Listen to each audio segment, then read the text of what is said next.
Welcome to Mojo TV. Bulletin ముందుగా headlines. Montha తుఫాను ప్రభావంపై RTGS అధికారులతో సీఎం చంద్రబాబు సమీక్ష.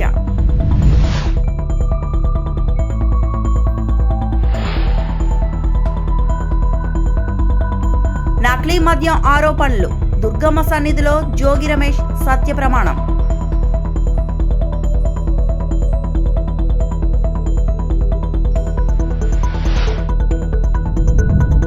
శ్రీకాళహస్తీశ్వర ఆలయంలో కార్తీక తొలి సోమవారం మృత్యుంజయ స్వామికి విశేష అభిషేకాలు.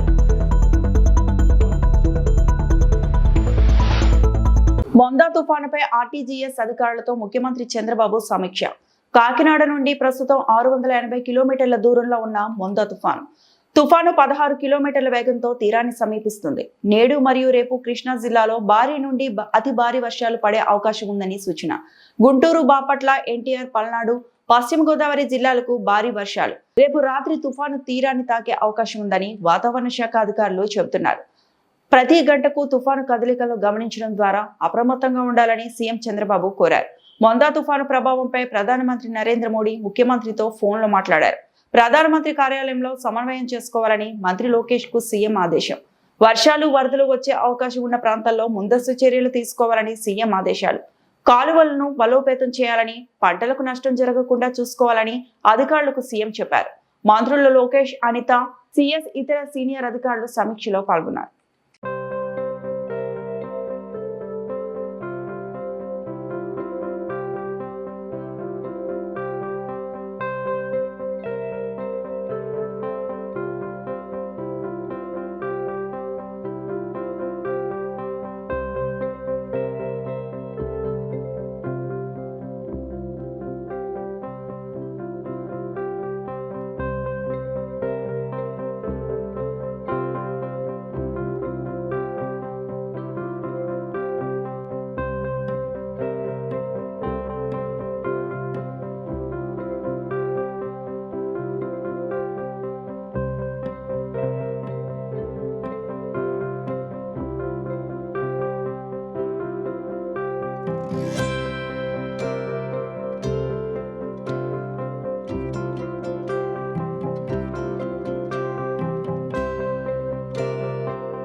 నకిలీ మద్యం కేసులో తన నిర్దోషత్వాన్ని నిరూపించేందుకు వైఎస్ఆర్సీపీ నేత, మాజీ మంత్రి జోగి రమేష్ అన్నంత పని చేశారు.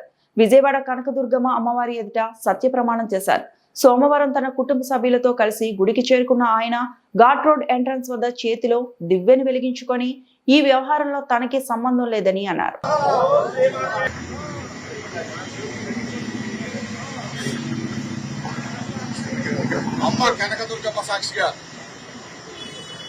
పైన అమ్మవారు ఉన్నారు, కనకదుర్గమ్మ అమ్మవారు, కింద కృష్ణమ్మ అమ్మవారు ఉన్నారు, కృష్ణమ్మ తల్లి.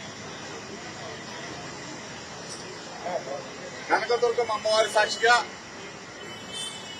కృష్ణమ్మ తల్లి సాక్షిగా నిబద్ధతతో, నిజాయితీతో, నిండు మనసుతో అమ్మవారిని వేడుకున్నాను.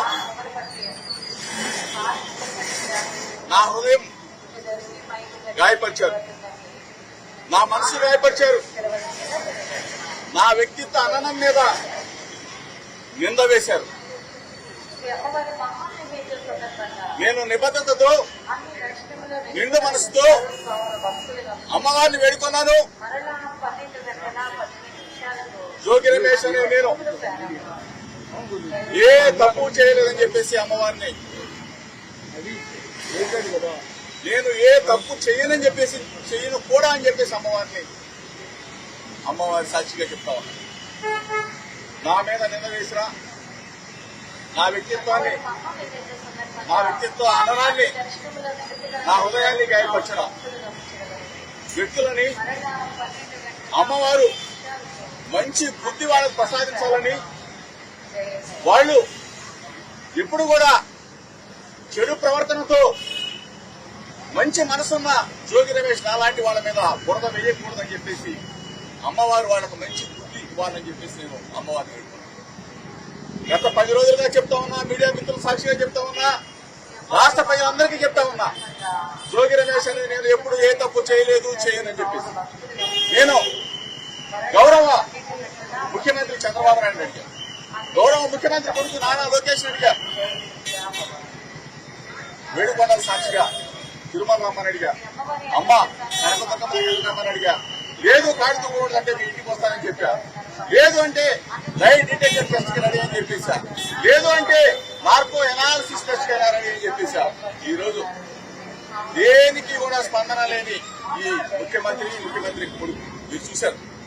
వీళ్లే కాదు, ఈ శాఖ మంత్రి వచ్చినా, ఏది ఎక్సైజ్ శాఖ మంత్రి వచ్చినా, సిట్ అధికారులు వచ్చినా ప్రమాణం చేయడానికి జోగి రమేష్ ఎప్పుడైనా సిద్ధంగా ఉన్నాడు అని చెప్పేసి అమ్మవారి సాక్షిగా ఏ తప్పు చేయని జోగి రమేష్ ని నిందన పాలు చేశారు. మీరే వచ్చి అమ్మవారి సాక్షిగా జోగి రమేష్ మీద మేము తప్పుడు మాటలు మాట్లాడామని చెప్పమని చెప్పేసి మీడియా మిత్రుల సాక్షిగా అడుగుతా ఉన్నా. నేను అమ్మవారి ఎదుట ప్రమాణం చేసి మీడియా మిత్రుల సాక్షిగా రాష్ట్ర ప్రజలందరికీ కూడా నేను జోగి రమేష్ నిబద్ధత, విలువలు, విశ్వసనీయత, నా హృదయాన్ని గాయపరిచిన వ్యక్తులని అమ్మవారు వారికి మొట్టికాయలు వేసి వారికి ఇటువంటి తప్పుడు ప్రచారాలు చేయొద్దని చెప్పేసి మీడియా మిత్రుల ద్వారా విజ్ఞప్తి చేస్తూ మీ అందరూ కూడా నా భావాన్ని, నా హృదయాన్ని ఒక్కసారి రాష్ట్ర ప్రజలకి తెలియజెప్పాలని చెప్పేసి. దక్షిణ కాశీగా ప్రముఖ పుణ్యక్షేత్రం శ్రీకాళహస్తీశ్వర దేవస్థాన ఆలయంలో కార్తీక మాసం సందర్భంగా తొలి సోమవారం రోజున ఆలయంలో మృత్యుంజయ స్వామికి విశేషంగా అభిషేకాలు నిర్వహించారు. ముందుగా పాలు, పెరుగు, తేనె, చందనంతో అభిషేకం చేశారు. ఆపై స్వామివారిని చక్కగా గజమాలతో సుందరంగా అలంకరించి అర్చకులు పూజా కార్యక్రమాలు నిర్వహించి స్వామివారికి హారతి సమర్పించారు. అనంతరం శ్రీకాళహస్తీశ్వర ఆలయంలో సోమవారం సందర్భంగా ఆవరణలో మహిళలు భక్తి శ్రద్ధలతో శివకేశవులకు నేతి దీపాలు వెలిగించి శివపురాణం పఠించారు. విశేషంగా భక్తులు స్వామి అమ్మవారిని దర్శించుకున్నారు.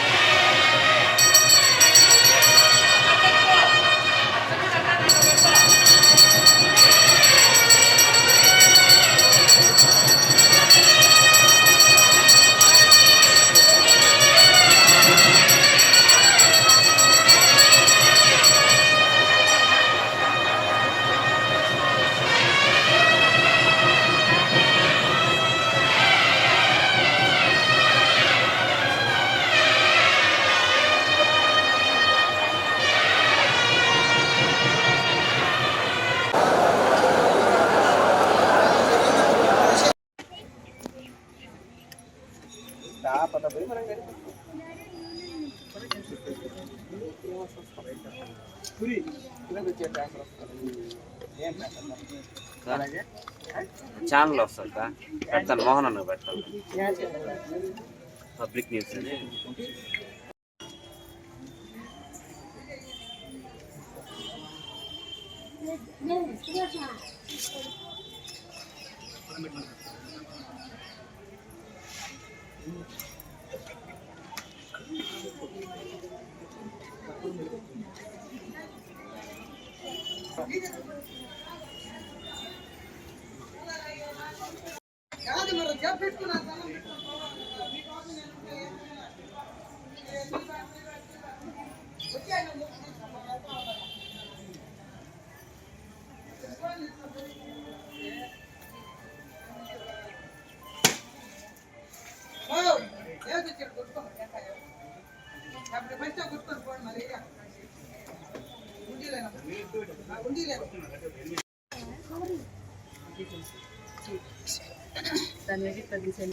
బాలాజీ పెట్టారు.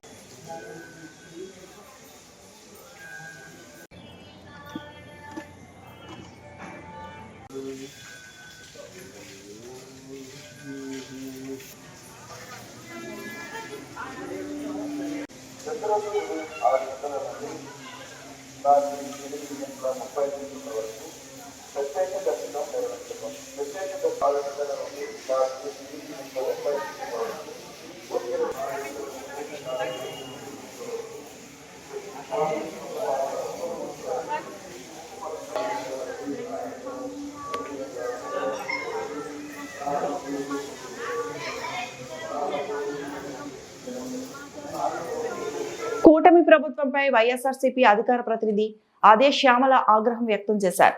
రాష్ట్రంలో విచ్చలవిడిగా దొరుకుతున్న మద్యంతో నేరాలు పెరుగుతున్నాయని అన్నారు. కర్నూలు బస్సు ప్రమాదంపై ఆమె మీడియాతో మాట్లాడారు. కర్నూలు బస్సు ప్రమాదానికి సంబంధించి రాష్ట్ర ప్రభుత్వం సమాధానం చెప్పగలరా? మీరు దీనికి బాధ్యత తీసుకుని మీరు సమాధానం చెప్పగలరా? మద్యం విచ్చలవిడిగా అమ్మడం వల్లే ఈ ప్రమాదం జరగలేదా? దీన్ని మీరు కాదనగలరా? అలాగే మీ విచ్చలవిడి విక్రయాల వల్ల, హైవేల్లో మద్యం అమ్మడం వల్ల ఈ ప్రమాదం జరిగింది. ఇది రాష్ట్ర ప్రభుత్వం బాధ్యతారాహిత్యం కాదా? హైవేకి అత్యంత సమీపంలో అసలు మద్యం షాపులు ఎందుకు నిర్వహిస్తున్నారు మీరు? అది తప్పని మీకు తెలీదా? రాత్రి 7 గంటలకు 8 గంటల 45 నిమిషాలకు శివశంకర్ అనే వ్యక్తి లిక్కర్ తాగారని మీరు చెప్తున్నారు. ఆ సమయంలో తాగితే తెల్లవారుజామున 3 గంటలకు బస్సు ప్రమాదం జరిగింది. ప్రభుత్వ వాదన పేలవంగా ఉంది కదా, ఈ విషయం మీకు అర్థం కావట్లేదా? మీరు చెప్పేటువంటి వాదన ఏదైతే ఉందో, మీరు చేసేటువంటి వాదన అది ఎంత పేలవంగా ఉంది. అది దొరికిపోతున్నారు కదా మీరే అక్కడ. లక్ష్మీపురంలో బెల్ట్ షాప్ నిర్వహిస్తున్న మాట వాస్తవం కాదా? బెల్ట్ షాప్ నిర్వహిస్తున్న వ్యక్తి తన ఇంటి సీసీ కెమెరా కూడా పెట్టారు. మరి ఎందుకు మీరు ఆ ఫుటేజ్ బయట పెట్టట్లేదు?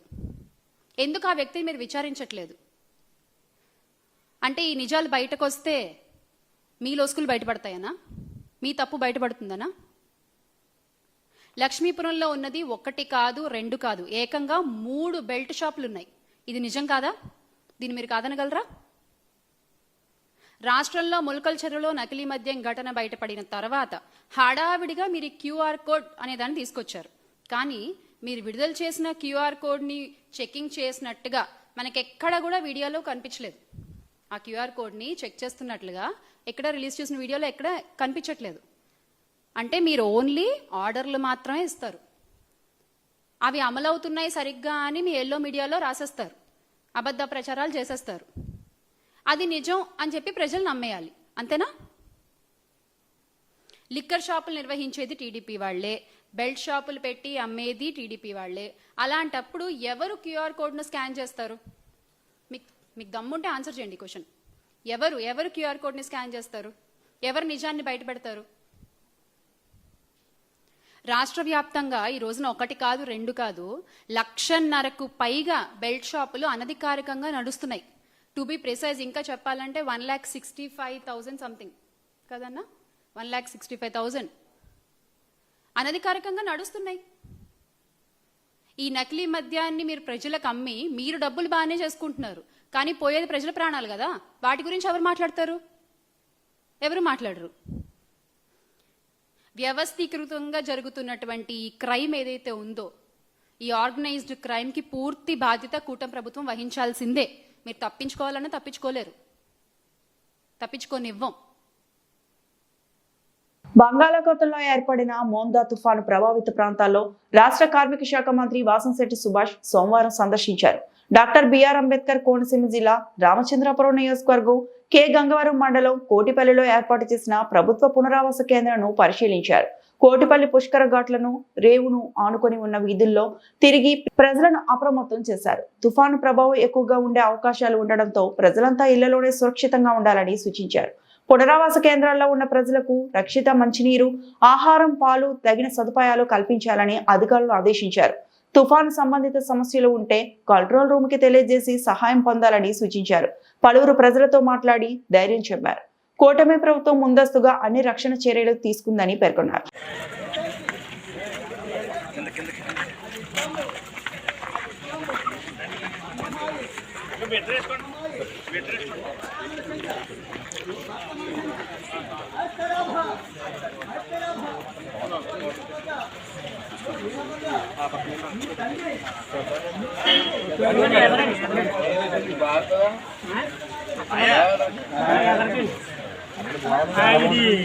పారిశుద్ధ్యం అసలు పోలేదండి, అన్ని చాలా దారుణంగా ఉంది.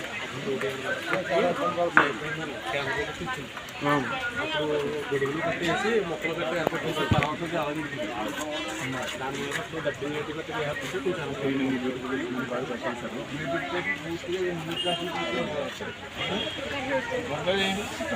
ఇది మొత్తం శుభ్రం చేసి దీన్ని ఎక్స్టెన్షన్ అనుకోవడం తీసుకెళ్తారా